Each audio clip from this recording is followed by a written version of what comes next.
उस बात देखें, जो मकीम साहब बात कर रहे हैं ना, ये बेसिकली बुनियादी तौर पर एक एग्रेशन है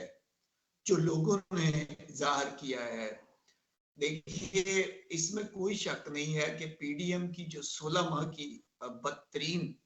गवर्नमेंट है, जिसमें महंगाई है, बेरोजगारी है, लाकानूनियत है, बदतरीन गवर्नर है,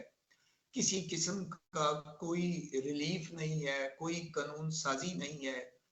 उल्टा अपने मेंबरान असेंबली को नवाजा गया है और उन्होंने कमीशन खाई है, मीडिया पे आम है, अखबारात में आम है, किसी किस्म का कोई चेक एंड बैलेंस नहीं था। देखिए, यहाँ पे हमारे जो ज्यादातर देहातों में या जो मसाइल हैं वो थाने कचहरी के मसाइल होते हैं। थाने बिके हुए हैं, इंसाफ जो है वो मिल नहीं रहा है, जिस खुद ही पर्चे करवा दिए, खुद ही उनको दिला दी, बिजली महंगी कर दी, गैस महंगी कर दी। फिर 2007 से देखिए ना, बेरोजगारी है, कोई भर्ती नहीं हो सकी है, सिवाय इल्जाम की सियासत को,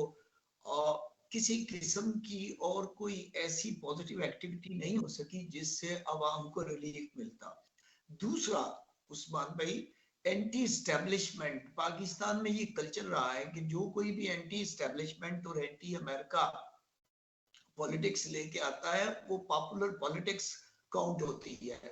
लोग इसको पसंद करते हैं। फिर इसके बाद आप जो